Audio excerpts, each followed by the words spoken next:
Imigrasi Ngurah Rai akan segera mendeportasi turis asing yang mabuk di atap Hotel Grand Inna Kuta Rabu kemarin.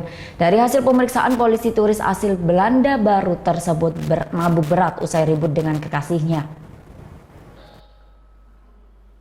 Aksi nekat Kjell Robert Sanel memanjat atap Hotel Grand Inna Kuta Rabu kemarin berbuntut ancaman deportasi oleh Imigrasi Ngurah Rai Bali.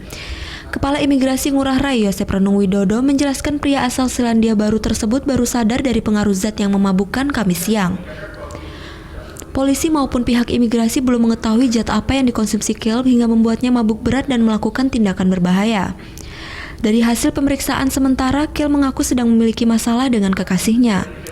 Usai ribut dengan wanita yang belum diketahui identitasnya tersebut, Kjell mabuk dan lepas kendali. Imigrasi Ngurah Rai akan mengambil tindakan tegas berupa deportasi karena pria berusia 29 tahun ini telah melanggar pasal 75 Undang-Undang Nomor 6 Tahun 2011 tentang keimigrasian. Bersangkutan melakukan perbuatan yang dapat mengganggu ketertiban umum. Terlebih lagi, masalah itu sangat membahayakan orang lain. Dengan memanjat sampai seandainya dia jatuh, kemudian menimpa orang lain, kan mencelakakan orang lain juga.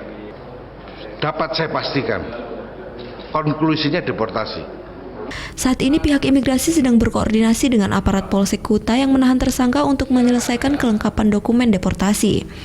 Setelah dideportasi, pihak imigrasi juga akan menangkal atau melarang Kjell datang ke Indonesia selama 6 bulan. Seperti diberitakan, Kjell Robert Sanel Rabu siang memanjat atap Hotel Grand Inna Kuta dan mengancam akan lompat saat didekati polisi. Setelah melakukan pendekatan persuasif selama 4 jam, polisi akhirnya berhasil menyergap Kjell saat sedang lengah. Muhammad Hasanuddin melaporkan untuk NET.